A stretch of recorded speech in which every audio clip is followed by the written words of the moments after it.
I now call Stephen Browning to make his maiden speech. Kia ora tātou katoa. I give my acknowledgement to this House, those that have gone before, to the tangata whenua of this region and indeed Aotearoa. I acknowledge my parents,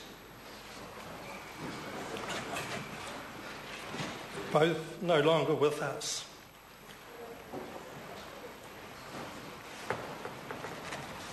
Ivan passing just a few years ago and Alice just a week and a day before the election. And my late half-brother Trevor, you were also so supportive of my vision. To the Green Party MPs before this current 14, the late Rod Donald that led such a full but short life, inspiring myself and many others to remain resolute in the vision of a fair and sustainable Aotearoa and world.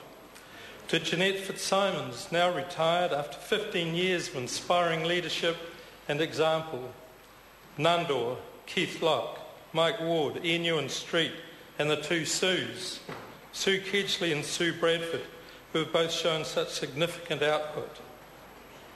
Thanks to you all for your support and friendship. In acknowledging my fellow Green MPs and their skills, knowledge and passion, I think of the great Green team in the party that has reached the New Zealand public in such a way that we are now 14 and we will grow. Many of you have put so much of your life to the Green cause. A very special thanks to you.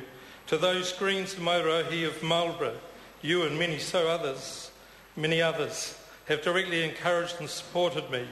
I'm scared to start naming you all because where do I stop? But for inspiration and leadership, Alison and Noz Fletcher, I think we all say thanks. Bob and Jenny Crumbs, such special friends.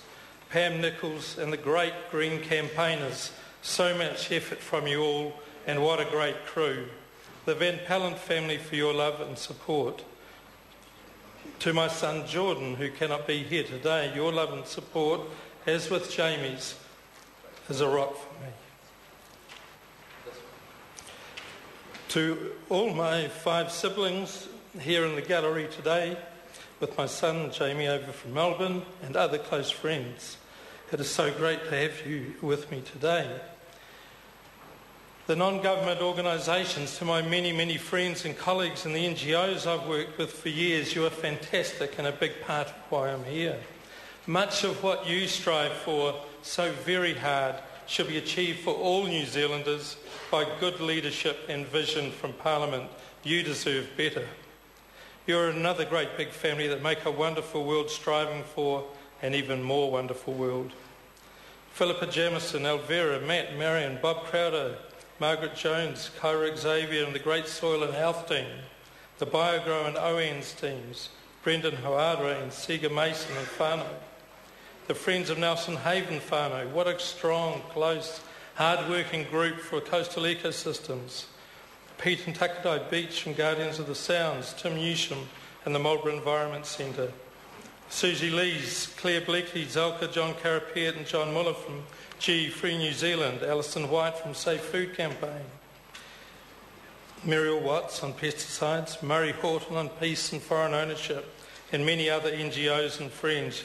You all really do rock, and we have achieved a lot. There are other very dear friends whose close love and support have helped me in my vision. You know who you are, and thank you so very much. I'd like to acknowledge my fellow members of Parliament, those that have returned, and those other newbies like myself, and those like yourself, Mr Speaker, that have been elected to further positions. I'd like to acknowledge the parliamentary staff also, who've been so helpful already, and thank you, especially today, in parallel to the members of Parliament, our executive assistants and collective office staff. You've either returned or are another set of newbies, thanks to the results of last year's general election and your skills. Congratulations especially to my executive assistant Angela McLeod, who is helping me find my feet and has had so much experience to offer me. Thank you. What a great privilege to join the Green Party caucus in Parliament with portfolio responsibility in most of the areas that I'm particularly passionate about, and also for getting onto the Primary Production Select Committee. Primary production underpins our economy and most of the environmental issues New Zealand is grappling with. My year started with the challenge of theoretically taking holidays, yet acknowledging the demands of many emails and Facebookers about what was wrong with the food bill. The food bill won overall. Time management, saying no and prioritising among the many important issues is certainly the biggest challenge for me, and I've already learnt a strong lesson. My portfolio areas of agriculture, organics, forestry, fisheries, biosecurity, customs, genetic engineering and security intelligence all have immediate issues to start on. I'm looking forward to them. The others that will arise, but especially to those that I bring to the table. So where did this Green MP come from? My family moved to Marlborough when I was 4 in 1958, number 4 of 6 children, to an undersized house on a half-acre Blenheim section running down to the Opawa River that was developed into a huge garden and nut and fruit trees. The outdoors of what seemed a huge section in the wilderness of the Opawa River bank gave us children a space from the constraints of the house, and for mother Alice a reprieve from incessant children. There were boats and fishing from what was then a tidal-influenced river. It's changed now, with shoals of mullet to try for that aren't there now, or the then endless eels that are less now. Cowboys and Indians, they're not there either. The huts and all the childhood adventures. From that home, we were all given a sense of curiosity and to question beyond the obvious, and certainly encouraged to question authority, and that clearly persists. As a child, I loved gardening and keeping lizards. With a keen interest in ecology, I can still recall my sixth form biology text and those important teachers. The wonderful drawing of a giant remu, including epiphytes and piwakawaka, and showing the complexity of the indigenous ecosystem. That interest persists in my work's focus in both marine and terrestrial sustainability. The interrelationships between organisms and ecosystem services that work so well in nature need to be modelled in productive and social systems for a sustainable humanity.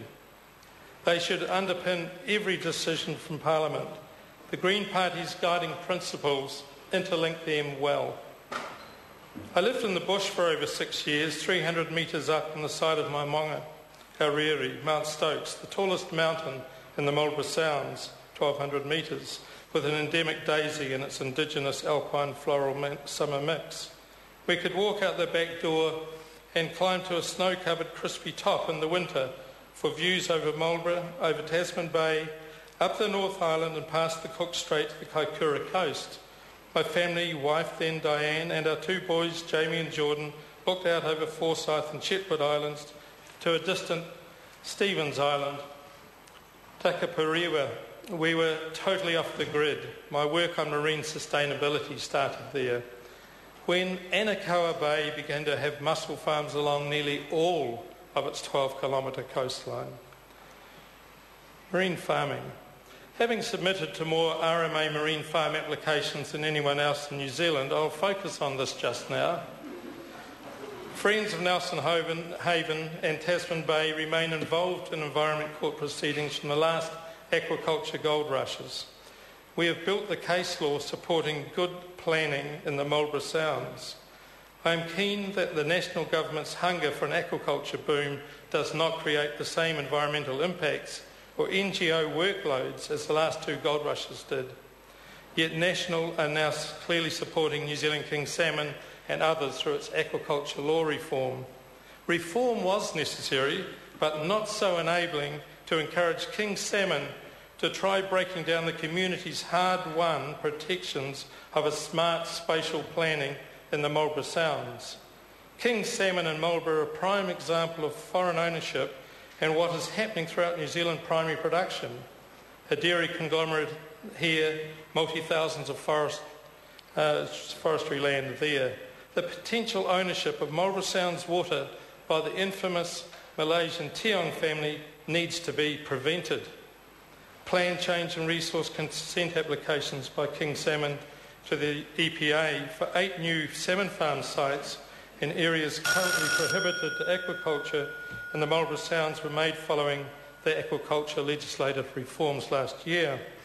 The applications are for an initial 35 years as controlled activities, which, without further plan changes, mean an indefinite period of reconsenting, effectively ownership.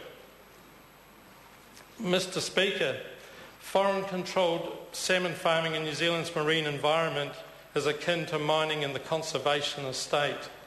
New Zealand's king salmon operation is no more sustainable than the Tiong family's other operations, clear-felling rainforests in the Solomon Islands, Papua New Guinea, Vanuatu, Burma, Africa, or the ancient forests in Russia. The fish fed to raise the salmon are from ecologically collapsing fisheries of Chile and Peru, and the high pollution effects of salmon farming in New Zealand, it needs further research. Human rights abuses attributed to Tiong's Rimbunan hijau companies in Papua New Guinea make for further reason why New Zealand should not be associated with this company. The Tiong family already has extensive interests, especially in forestry in New Zealand, but must be prevented from further ownership, including our marine environment. The 8 new areas applied for by the Tiong-dominated King Salmon are public space that has been zoned by the Marlborough District Council as not being appropriate for aquaculture due to its amenity and wilderness characteristics and the balances of uses of the Marlborough Sounds. It should be a marine park, not an industrial park. The aquaculture zoning by Marlborough District Council was the result of extensive public consultation and environment court processes, which are now intended to be overridden by New Zealand King Salmon and the national-led government through the aquaculture legislative changes. I am pleased to say, Mr. Speaker, that the Green Party is opposed to foreign ownership and supports land ownership for New Zealand citizens and permanent residents only. This has another twist in it, Mr. Speaker. 500,000 was gifted by the national government for marketing of New Zealand King Salmon products offshore because it was tough times last year. The question for the House, Mr. Speaker, could be who has shares in direct capital, the other 49% of New Zealand King Salmon. Well done, National, giving $500,000 to Tiong to promote unsustainable production. Quite a subsidy for a 51% overseas occupier and polluter of New Zealand waters. Forestry. Mr. Speaker, foreign companies such as Tiong own or control the vast majority of logs or timber products going offshore, yet this government seems hell-bent on making it easier for them. One is letting them keep gassing our communities in the ozone layer with spent neurotoxic and carcinogenic ozone-depleting methyl bromide from the log fumigations. Labor and National have both dodged forcing recapture of the invisible, odourless gas that cannot be tracked with confidence. Giving the industry 10 years latitude while we increase our exports and fumigations, people are getting sick and dying. Dying for who, Mr. Speaker? The same foreign-dominated industry has this government forcing councils back from implementing decent safeguards to stop the crude forest harvest practices loading our streams and estuaries with millions of tonnes of sediments. These are sediments which destroy fisheries habitats and nurseries. They don't just make the links, Mr. Speaker, or they don't care. The current iteration of the National Environment Standard Plantation Forestry, which limits councils in crucial areas of protection and will not measure sediment pollution, is still too tough apparently, and Cabinet wants it further pared back. Cost-benefit ratio wasn't right. The hundreds of people terrorised by floodways of log plumes and debris from Pahara to Tapawera, Marlborough to Rapotiki and beyond, and the thousands of kilometres of marine environment deserve much, much better. I am looking forward to a Green government. Mr. Speaker, time does not allow today, but I could speak for hours on the work I've done on exposing genetic engineering field trial abuses, how the last few governments have been complicit through the agencies in cover-ups, how they've removed GE, or this one has, from the food bill, as something we need to regulate for food safety, how they've allowed more than 70 GE food lines to be approved for New Zealand consumption, including the latest, GE soy and corn resistant to 2,4-D and other herbicides. 2,4-D on our kai? I think not. Why National has continued funding GE crop and forestry research, yet sabotaged the organic sector, although our more civilised trading partners have set targets for organic production because they know that the environmental, health and the social benefits have so much value for their nations. New Zealand farming, the great unsubsidised producer, no, it is not what it seems, Mr. Speaker, as the gross externalities from New Zealand's farming, fisheries and forestry are actually subsidies that are nicely tucked away by our free marketeers.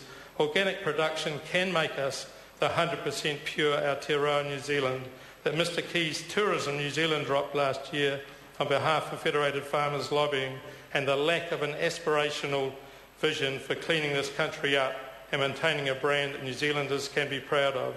I am looking forward to a green government, but working with my colleagues here as well. Thank you.